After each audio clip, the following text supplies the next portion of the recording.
thanks so much for being here and sharing with us the amazing work you've done, particularly in the area of mental health. Well, you guys are doing the important work in mental health. I'm just trying to support, and that's our job. That's your job, my job, improve the quality of life of Californians. So I'm happy here. I'm happy to support. Yeah, I appreciate that, but I do want to point out that not a lot of legislators across this country see mental health as a priority. They just, and I know that. There are some, but I see you as a champion in the state of California, and I just want to say thank you on behalf of my colleagues, but also the patients that I see that are suffering and struggling with depression, anxiety, and so many other mental health disorders. So, well, that's kind of it. As I said a moment ago, my job is to improve the quality of life of Californians. And I think that people are beginning to realize that issues concerning mental health really touch everyone. Whether you're personally affected or your family, it has repercussions for everyone. Yeah. And so I'm hopeful that there's an increasing realization that mental well-being is an important element of the quality of life, an important element of being healthy. Yeah. I'm going to ask you in a little bit your vision of where we should be going in the area of mental health in the state of California and beyond. But if it's okay, I'd like for folks listening to know a little bit about the highlights of what you've done in the state of California when it comes to advancing the care of those needing mental health. Mm-hmm. Well, there's a few things. One area that I've been interested in for a very, very long time, I was a prosecutor in different iterations and worked in the Office of National Drug Control Policy, is substance abuse disorder. Mm-hmm. And so there's as you know, a close correlation between substance abuse disorder and other mental challenges. Yeah. And so and homelessness as well. I mean, the confluence of different factors and different issues is quite prevalent. Yeah. So one of the areas that we've spent a lot of time working in is an area where we focused on those with schizophrenia and schizophrenia-like conditions. For example, like bipolar disorder with psychotic features. And so, now it's probably about 4 years ago, the governor and a few of us focused on those with schizophrenia and tried to develop a different model, than currently exists to help those folks get well. But as you know, Dr. McCarron, there's quite a bit of mythology around certain mental illnesses. And one of them is schizophrenia, that somehow if you have schizophrenia, you're not going to become a functional citizen. Yeah. And you can. You can with right structure, with medication, and in therapy, you can actually become a productive citizen. Yeah. And so that's what we tried to do. We try to create a different dynamic than currently exists. A lot of homeless folks have mental illness, schizophrenia in particular. And so that new dynamic that we call Care Court is one where we try to provide that structure. And the part that I was keenly interested in, I'm a lawyer by profession, is the element of accountability in terms of treatment and holding institutions responsible. I feel like I'm talking to somebody that has so much more expertise than I do, but you can't get well if you don't have a stable sort of shelter, a stable housing environment. Yeah. You can't get well unless you have a structure around you. And so the unique component of Care Court is actually having someone in charge, a judge, who can order a county to provide housing, can create the structure, the behavioral health professionals to help that person create the environment, the best environment we can so that person can get well. And that's what Care Court's about. And then in terms of substance abuse disorders, I learned a long time ago that the best way for our country to deal with issues concerning the use and promulgation of illegal drugs is to deal with demand. Blowing up ships that are moving from Venezuela to the United States cutting down the supply, that's a component, but the most important thing we can do is demand. Yeah. And there's education, and part of that is treatment. So that's a long answer to your question. But I am curious. Again, you probably know this better than me. Not a lot of legislators have this interest, knowledge, or passion in this type of health. How did this happen for you? How did you become interested and a strong advocate and leader in terms of legislation in this area? Well, some experience, some professional experience, and like many, many, many families here, our family's touched with some of the issues that I've been working on. And so, I'll just use one example of schizophrenia. I have tremendous empathy for the family members of those with schizophrenia. Yeah. I have the lived experience of wondering where our loved one was at 3 in the morning and thinking, well, we'll go out and find that person, knowing that you can't, but you need to do something. You're getting a phone call, and you hope the phone call's reporting that person's in jail, as opposed to somewhere else. Yeah. So that lived experience and other lived experience in the family, I suppose, made me more acutely aware of the challenges, and I suppose of the impacts on families. Yeah. So, and you see the impacts on the individual and on families, and how all-consuming that can be. I do, and I see the vulnerability. This is why I'm excited to talk with you today, because I do see that vulnerability. 10% of people who have schizophrenia, about 10%, will die by way of suicide, right? Which is lopsided when you're comparing to the general patient population. People with schizophrenia, really bad bipolar disorder, for example, are more likely to die 20 to 30 years earlier relative to those who don't have schizophrenia or bipolar disorder. And that's usually from just general medical conditions like bad heart, hypertension, high cholesterol, strokes, things like that. And it's not just about death, though, or early death. It's about the life that they're living. And I see, as a psychiatrist on a daily basis, that folks are just uniquely struggling, suffering. And I think change has to be made. Care Court, for example. I'm guessing for you, Care Court was not easy to move forward, to not advocate. I'm guessing. But it puts us now in a situation where psychiatrists, psychologists, physicians, clinicians in California are better positioned to help those who are struggling so badly that they just can't help themselves, right? Maybe they have bad hallucinations, horrible depression, delusions, right? And they're not positioned to help themselves. And they're in the streets. So these types of things that you've advocated for make a difference. They make impact. I hope you know that. Well, that's nice of you to say.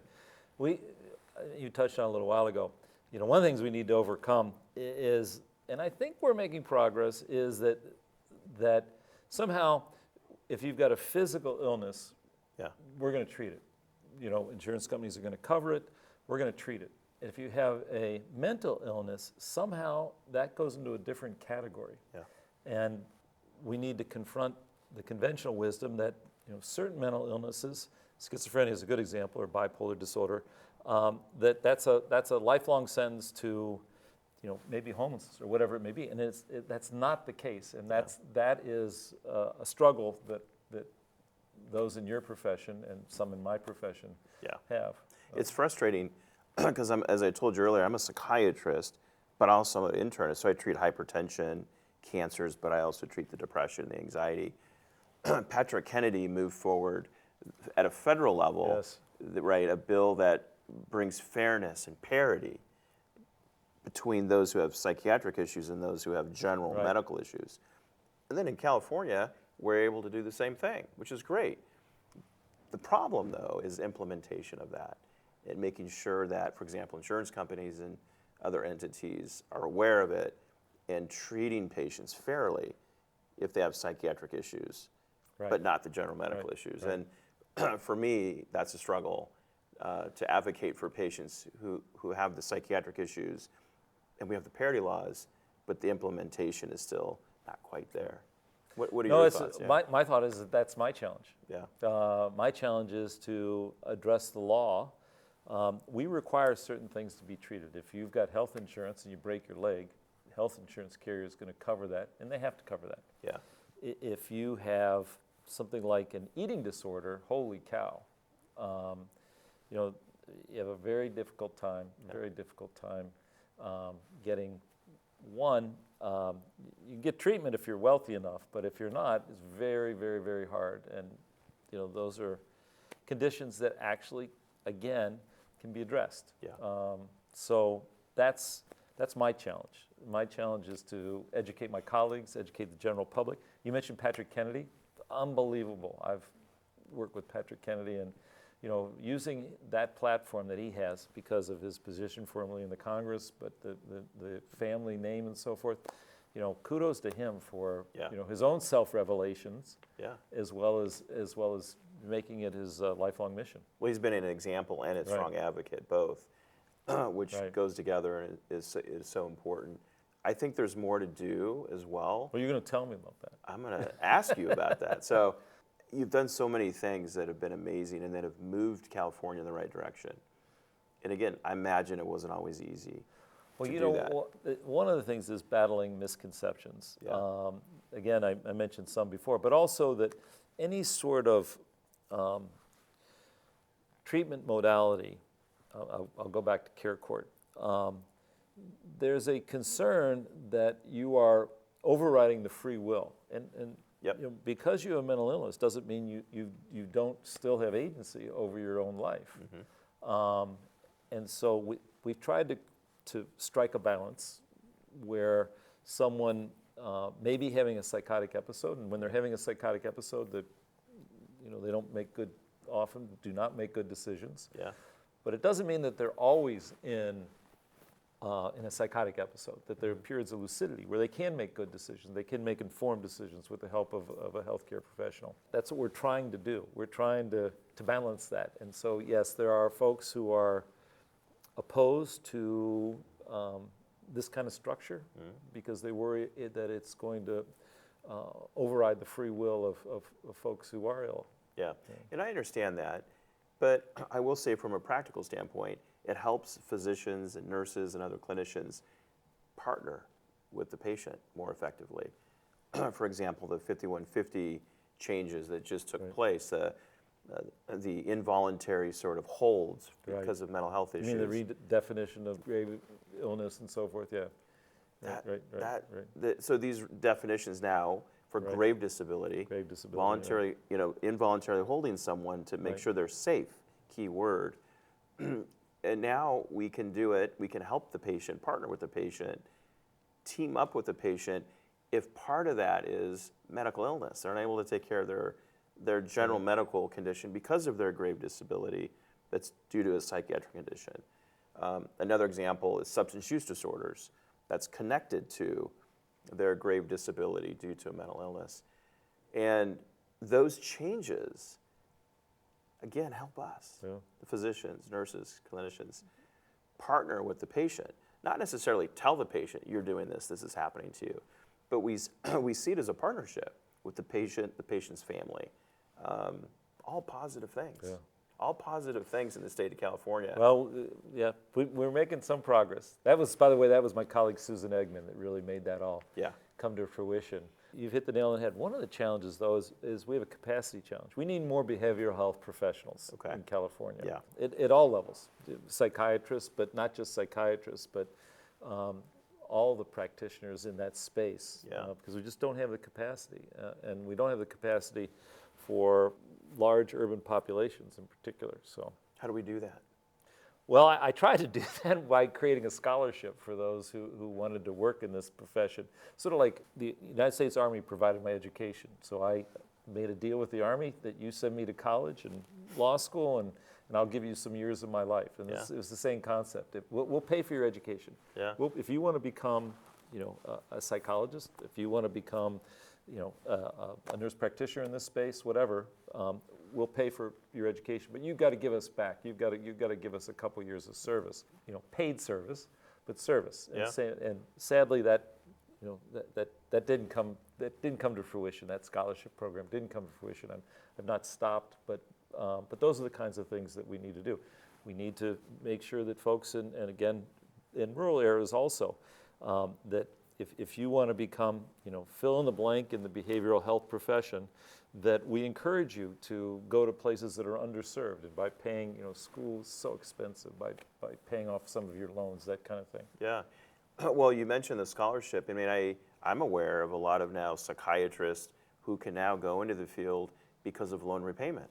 Right. That's basically the same thing as a scholarship. They're getting money back for the loans that they had to take out to pay for their education. And I think part of this is planting a seed. It may not work right away, but it's happening now in the state of California. And for me, it's kind of exciting because it's not happening in other states. We're kind of taking the lead in this. I mean, it seems like we're taking the lead on a lot of these changes, which hopefully can be replicated in other states. An example, it was the Mental Health Services Act, now the Behavioral Health Services Act, the millionaire's tax, where everyone who makes over $1 million gets taxed 1%. Probably those who making over $1 million may not like it as much, but the bottom line is... Let me tell you, they don't like it. They don't like it. But the bottom line is the effect is positive in the state of California. And I know that the folks who started this process in 2004, Darrell Steinberg, for example, Helen Thompson and others, I imagine it was an uphill battle, but the final effect is change, change, and hopefully change that can be replicated. When I go to other states and I explain to them what the Behavioral Health Services Act, they're like, huh? How'd you do that? Right? Yeah. But it takes effort. I think it takes advocacy and all good work and planting the seed. And we do have those scholarships now for various disciplines. I see it.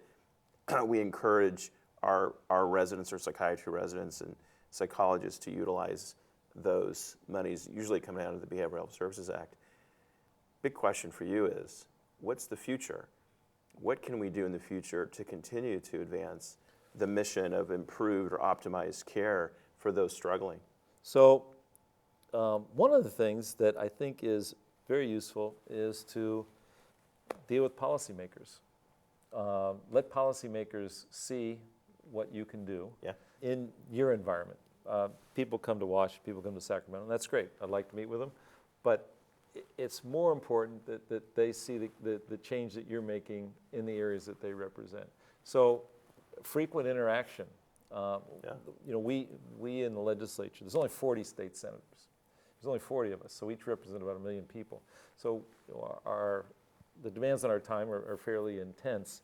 But having said that, I think most legislators, at least this one, likes to actually see things in the district that are working. Whether it's, I particularly like to go see care court and collaborative courts and that kind of thing, and see the interaction between the mental health community and the law. But educating us. You hit the nail on the head earlier when you said, most people in the legislature, this is not an area in which they want to devote their time and attention. And there are lots of challenges: housing, public safety, the environment. Those are huge challenges. And so I think this space is underserved because maybe it just doesn't get the attention that some of the other challenges. The legislators are very focused right now on the cost of gasoline, as they should be. But mental health deserves its priority also. Yeah, but I think we're there. I mean, if you look just since 2000, right, the advances that we've made in California are unprecedented, I think. And I see it, though. I see it in the patients that I get the opportunity to work with. Well, that's good. That's encouraging for me. So you inspire me. Well, I'm glad to hear that. It's inspiring to see these changes because there was a time in California when I would order a test or ECT or some type of treatment, and the answer was just no, sorry. And then the Parity bills come out. Well, the answer was still no, but it was a softer no. And it was a no that I could go back. It was a no you could overcome? It was a no I could overcome. Interesting. But before it was just a no. Right? Care court changes to the 5150 code. So I think we're able to negotiate some of these difficulties, again, with our patients and their families, more effectively? So I know I don't look like I'm 29 years old, but I'm not. So I'm actually old enough to know about the change in dynamic in California from hospitals. I mean, we used to have, the modality used to be someone's has grave mental illness, you put them in the hospital, you kind of lock them away. Yeah. And we then changed to community care, good idea, unless you don't put enough resources into community care, and instead of just taking people from the hospital and putting them in community care where they're being treated in the community, near their families, that kind of thing, that's a good idea. Yeah. Where if we don't put resources in, then they get their care underneath a bridge as a homeless person. Yeah. Well, I'm being a little Yeah. sarcastic, not getting any care. They're not. So we're sort of coming out of that now. Over the last couple decades, we're sort of coming out and trying to actually accomplish the vision of what folks talked about when they said we're going to shut down some of the state hospitals, lots of the state hospitals, So, I mean, one of the things that we're trying to do at University of California, Irvine, in the School of Medicine is we're trying to get out there and work with frontline clinicians, pediatricians, family medicine docs, and FQHCs and county clinics, and help them diagnose and treat common psychiatric conditions. The reason is they didn't get the training. They didn't get the training. They learned about the heart and the kidney, the spleen. They learned about that stuff in their 3 years of residency training, but very little training. For example, I'm an internal medicine doc. There's 3 years of training there. 0 minutes, 0 timed minutes required for training in the area of mental health. 3 years. There's probably 4 months required for the heart, 2 months for the kidney, but there's not that requirement. So a lot of the folks out there who are delivering most of this care, 60 to 70% of the care in the primary care setting, didn't get the training on how to do it. So that's what we're trying to do. We're trying to provide this additional training to augment what they've gotten in residency and make them better at this. So not every patient needs to see a psychiatrist or psychologist. There aren't enough psychiatrists or psychologists. Right. You can give a referral, but there's months and months of a wait in most parts of California. Thoughts on that? So, well, obviously that's a great idea. The other thing you're doing is you're also training teachers. I know that from interaction, and those are obviously teachers and those who deal with young people on a constant basis. Really important in young people to identify mental health challenges that are emerging. And I was telling a story a little while ago about one of the most eye-opening and frightening experiences in my legislative career was visiting an elementary school in Santa Ana and talking to a 5th grade teacher and asking what did she perceive as sort of the greatest challenge right now, any emerging challenge. She said suicidal ideation among 5th graders, and it just stopped me cold. That's what's going on. And I know you, doctor, had talked about the challenges with social media, the challenges with phones, and that kind of addiction. And so the good work you're doing with teachers and those that are close to young people, critical. Getting them early detection.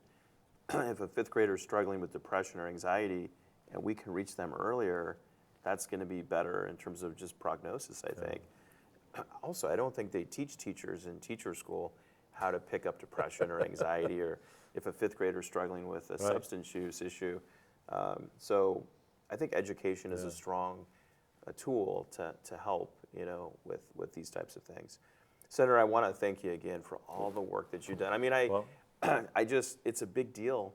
It's a huge deal.